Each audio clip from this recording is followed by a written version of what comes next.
नमस्कार, दिन भर की बड़ी खबरों में आपका स्वागत है। मैं हूं आपके साथ आंचल। आज इस बुलेटिन में बात होगी भारत बंद के देश भर में हुए असर की, राहुल गांधी के प्रयागराज दौरे की। देखेंगे कैसे हरियाणा बीजेपी में बढ़ता जा रहा है टकराव। दिल्ली से खाली हाथ लौटे चंपई सोरेन को। जानेंगे एमवीए के महाराष्ट्र बंद के ऐलान को।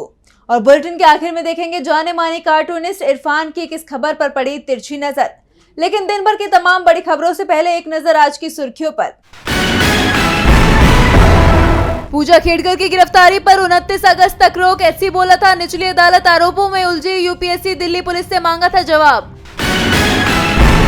जम्मू कश्मीर में विधानसभा चुनाव लड़ेगी आम आदमी पार्टी, फ्री बिजली और मोहल्ला क्लिनिक का वादा। किसान नेता राकेश टिकैत का बड़ा बयान, कहा भारत में बनेंगे बांग्लादेश जैसे हालात। बोले 25 लाख किसान संसद जाते तो उस दिन ही हो जाता हमारा काम।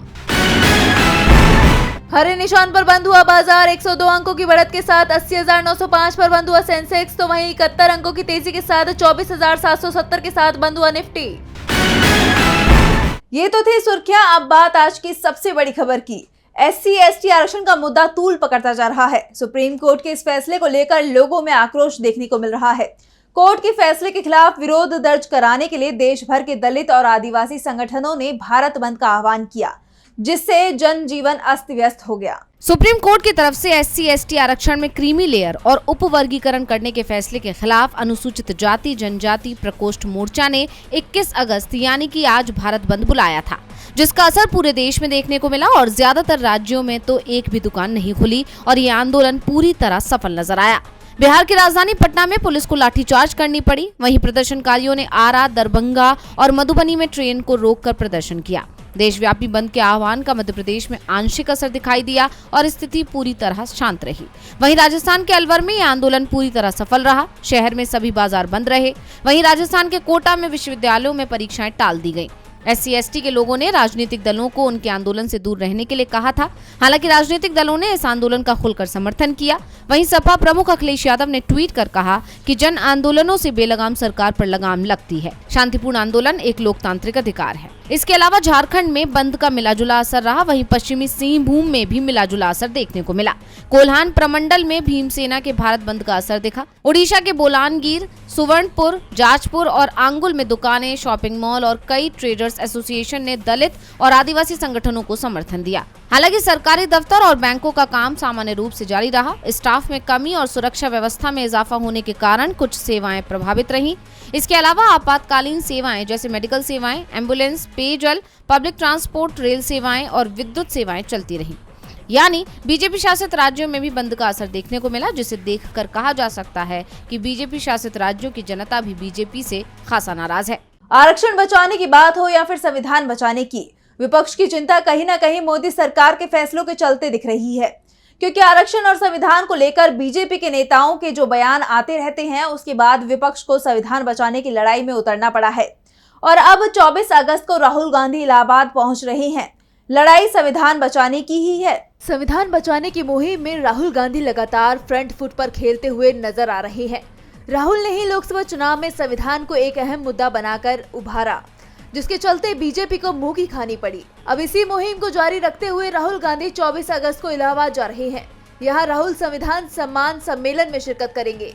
राहुल के इस दौरे को देखते हुए तैयारियां तेज हो चली हैं। बता दें कि ये सम्मेलन Allahabad medical association convention centre में दोपहर 1 बजे से शुरू होगा। इसको लेकर राहुल ने अपने व्हाट्सएप चैनल पर एक मैसेज भी शेयर किया है। राहुल ने लिखा कि मैं आप सभी को समानता, स्वतंत्रता, बंधुत्व और न्याय के मूल मूल्यों की रक्षा और उन्हें बनाए रखने के हमारे मिशन में शामिल होने के लिए आमंत्रित करता हूं। इससे साफ है कि राहुल गांधी संविधान को संरक्षित करने के अपने मिशन में लगातार आगे बढ़ते जा रहे हैं, जिसको लेकर बीजेपी की टेंशन बढ़नी तय है। राहुल के इलाहाबाद दौरे को लेकर बीजेपी घबराई हुई है, तो वहीं अब हरियाणा में भी बीजेपी मुश्किल में दिखाई दे रही है। हरियाणा में विधानसभा चुनाव से पहले ही बीजेपी में सीट को लेकर मतभेद उभर कर सामने आए हैं। बिजली मंत्री रणजीत सिंह चौटाला बगावत पर उतर आए हैं। उन्होंने बीजेपी को चेतावनी दे दी है। देखिए रिपोर्ट। हरियाणा में बीजेपी में टिकटों की घोषणा से पहले ही बगावत के सुर फूट पड़े हैं। बगावत करने वाले कोई और नहीं बल्कि उन्हीं के मंत्री चौधरी रणजीत सिंह चौटाला हैं। हरियाणा की बीजेपी सरकार में बिजली मंत्री रणजीत चौटाला ने अपनी ही पार्टी को खुला चैलेंज दे दिया है। रणजीत चौटाला ने कहा, रानिया से बीजेपी मुझे टिकट देती है तो ठीक, वरना बीजेपी अपना देख ले। मैं रानिया से चुनाव जरूर लड़ूंगा और जीतूंगा भी। मैं चौधरी देवीलाल का बेटा हूं। प्रदेश की 90 विधानसभा सीटों पर मेरा अपना जनाधार है। कांग्रेस नेता और पूर्व सीएम भूपेंद्र सिंह हुड्डा से हाथ मिलाने के सवाल पर उन्होंने कहा, समय की बात है, राजनीति में समय बदलता रहता है। उनके इस बयान के कई सियासी मायने निकाले जा रहे हैं। कयास लगाए जा रहे हैं कि अगर उनकी मांग पूरी नहीं की गई तो रणजीत पार्टी छोड़ सकते हैं। बता दें कि रणजीत सिंह चौटाला लोकसभा चुनाव में बीजेपी में शामिल हुए थे। हाल ही में हरियाणा लोकहित पार्टी के नेता गोपाल कांडा के भाई और बीजेपी नेता भाई गोविंद कांडा ने सिरसा की रानिया सीट से अपने बेटे धवल कांडा को उम्मीदवार घोषित कर दिया। इसको लेकर बिजली मंत्री रणजीत चौटाला भड़क गए, जिसके बाद उन्होंने समर्थकों की मीटिंग की, जिसमें बीजेपी नेताओं को नहीं बुलाया। मीटिंग में रणजीत चौटाला ने नाराजगी जाहिर करते हुए गोपाल कांडा को लेकर तीखी बयानबाजी की। रणजीत चौटाला ने कहा था, गोपाल कांडा का काम है, एक सीट जीतो और फिर सीएम से सीएलयू करवाओ। इस बार ये सिरसा भी हारेंगे। रणजीत चौटाला ने चेतावनी देते हुए कहा कि रानिया सीट पर किसी और को उतारा गया तो वो अपना फैसला लेने के लिए मजबूर होंगे। ऐसे में विधानसभा चुनाव से पहले बड़ा फेरबदल देखने को मिल सकता है। रणजीत सिंह चौटाला के बगावती सुर बीजेपी के लिए भारी पड़ सकते हैं। बीजेपी के अपने ही मंत्री ने पार्टी की नींद उड़ा दी है, तो वहीं पिछले कुछ दिनों में झारखंड में सियासी उठापटक देखने को मिल रही है। अटकलें थी कि पूर्व सीएम चंपई सोरेन बीजेपी में शामिल होने वाले हैं। हालांकि वो वापस झारखंड अपने गांव लौट गए हैं और अब वो खुद ही मुश्किल में दिख रहे हैं। इन दिनों झारखंड के पूर्व सीएम और जेएमएम के बागी विधायक चंपई सोरेन को लेकर चर्चा तेज है। हाल ही में चंपई दिल्ली पहुंचे थे, जिसको लेकर कयास लगाए जा रहे थे कि चंपई बहुत जल्द बीजेपी में शामिल होने वाले हैं। लेकिन बुधवार को चंपई खाली हाथ दिल्ली से झारखंड लौट गए। अब चंपई ने अपने संन्यास और आगे के प्लान को लेकर जानकारी साझा की है। इस दौरान चंपई ने नई पार्टी बनाने की ओर भी इशारा किया है। नहीं तो संगठन, नहीं तो दोस्त, है ना? संन्यास नहीं लेंगे राजनीति से। किंतु हम हटा ले क्या बताओ? हम हटा ले क्या, हम छोड़ दें? जो हम अध्याय शुरू किया है, हर दिन भी हमारा चैप्टर बदलते रहेगा। संगठन को मजबूत करेंगे, नया संगठन, और रास्ता में कोई अच्छा दोस्त अगर मिला, दोस्ती करके आगे समाज का, इस राज्य का सेवा करूंगा। वीडियो में चंपई अभी भी अपने आगे की रणनीति को लेकर कंफ्यूज नजर आ रहे हैं। एक तरफ वो नई पार्टी बनाने की ओर इशारा कर रहे हैं, तो दूसरी ओर कोई नया साथी मिलने पर उससे हाथ मिलाने की बात भी कर रहे हैं। वहीं बुधवार को ही दिन में उनसे बीजेपी में शामिल होने को लेकर जब सवाल पूछा गया, तो उन्होंने बड़ा अजीबोगरीब जवाब देते हुए कहा कि वो तो टूटा हुआ चश्मा बनवाने दिल्ली गए थे। इससे साफ है कि चंपई की हालत फिलहाल न घर के न घाट के वाली होकर रह गई है। चंपई सोरेन को बीजेपी ने झटका दे दिया है। वो बेरंग झारखंड लौट आए हैं। चंपई मुश्किल में है तो बीजेपी भी मुश्किल में दिखाई दे रही है। महाराष्ट्र की बदलापुर की घटना ने राज्य में बीजेपी के साथ पूरे महायुति गठबंधन को ही मुश्किल में डाल दिया है। राज्य के गृह मंत्री और डिप्टी सीएम देवेंद्र फडणवीस विपक्ष के निशाने पर आ गए हैं। एमवीए की तरफ से महाराष्ट्र बंद का ऐलान कर दिया गया है। देखिए रिपोर्ट। बदलापुर के एक स्कूल में 2 मासूमों के शोषण के बाद से राज्य में बवाल मचा हुआ है। जनता में आक्रोश है और सभी ने सड़कों पर उतरकर विरोध प्रदर्शन किया है। वहीं बदलापुर रेलवे स्टेशन पर प्रदर्शन करने वालों के खिलाफ मामला दर्ज किया गया। इस बीच विपक्षी महाविकास अघाड़ी यानी एमबीए ने 24 अगस्त को महाराष्ट्र बंद का आह्वान किया है। महाविकास अघाड़ी की बैठक में इस मुद्दे पर चर्चा की गई, जिसमें कांग्रेस प्रदेश अध्यक्ष नाना पटोले ने घोषणा की कि 24 अगस्त को महाराष्ट्र बंद का आह्वान किया गया है। मीटिंग के बाद शिवसेना यूबीटी नेता संजय राउत ने बदलापुर की घटना का जिक्र करते हुए कहा, 24 तारीख को 24 हम बदलापुर की जो घटना है उनके खिलाफ महाराष्ट्र बंद का ऐलान करेंगे। महाराष्ट्र बंद होगा। महाविकास आघाड़ी में सभी जो हमारे साथी है, Congress, NCP, Shiv Sena, left parties, Samajwadi Party, everybody, हम एक साथ आएंगे और महाराष्ट्र बंद करेंगे। पूरा महाराष्ट्र का अपराधीकरण हुआ है और महिलाओं के ऊपर अत्याचार बढ़ रहे हैं और सरकार सो रही है। तो वहीं कांग्रेस नेता सुप्रिया सुले ने एकनाथ शिंदे के नेतृत्व वाली सरकार पर महिला सुरक्षा के मुद्दे पर गंभीर नहीं होने का आरोप भी लगाया। उन्होंने दावा किया कि सरकार तो पार्टियों को तोड़ने में व्यस्त है, लिहाजा उसके पास आम लोगों के लिए समय नहीं है। सुप्रिया सुले ने बदलापुर मामले को लेकर उप मुख्यमंत्री देवेंद्र फडणवीस के इस्तीफे की मांग की है, जिसके बाद से सरकार बुरी तरह से घिरती जा रही है। एमवीए ने एनडीए सरकार की घेराबंदी की तैयारी कर ली है, तो वहीं बीजेपी के ही नेता पार्टी की मुसीबत बढ़ाते दिखाई दे रहे हैं। लोकसभा चुनाव के बाद से ही विपक्ष का दावा है कि सरकार अपना कार्यकाल पूरा नहीं कर पाएगी।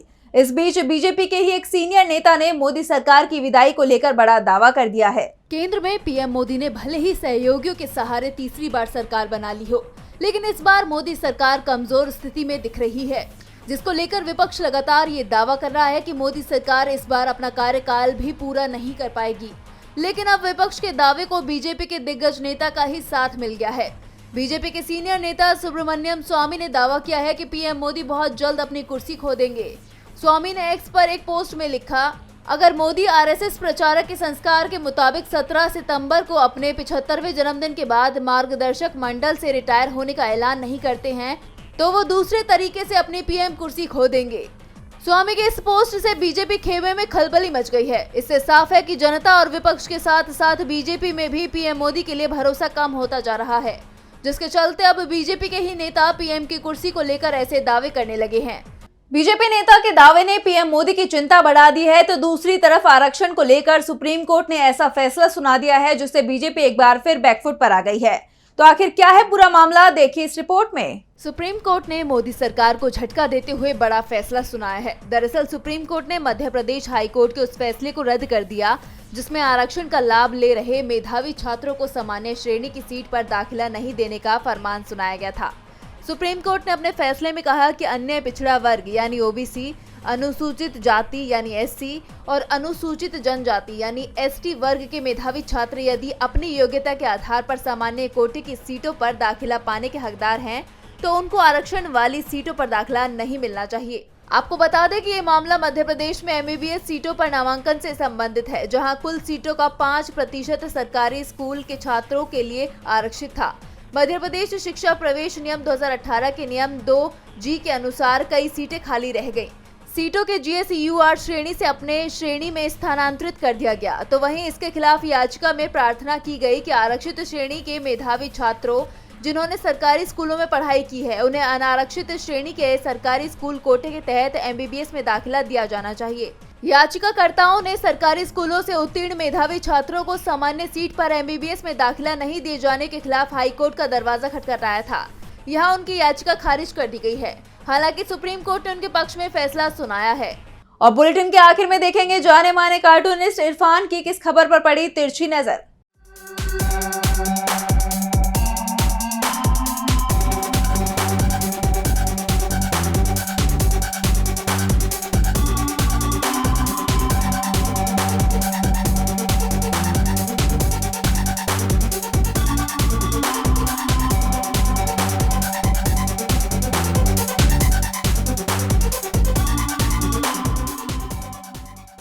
उत्तर प्रदेश में योगी सरकार का दबदबा जारी है। वहाँ पर अपराधियों की तो खैर है ही नहीं, साथ में अगर आप विशेष जाति के हैं तो पहले तो आप अपराध साबित होगा या ना होगा, पहले आपका घर चला जाएगा।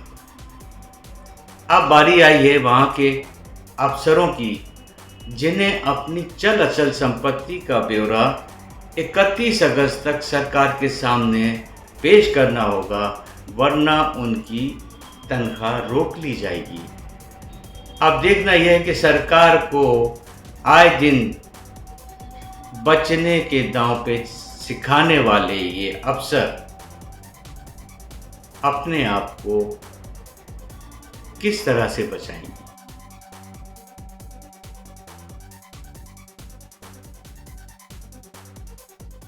बहुत बहुत शुक्रिया इरफान जी। तो आज इस बुलेटिन में इतना ही। आप देखते रहिए DB लाइव। नमस्कार।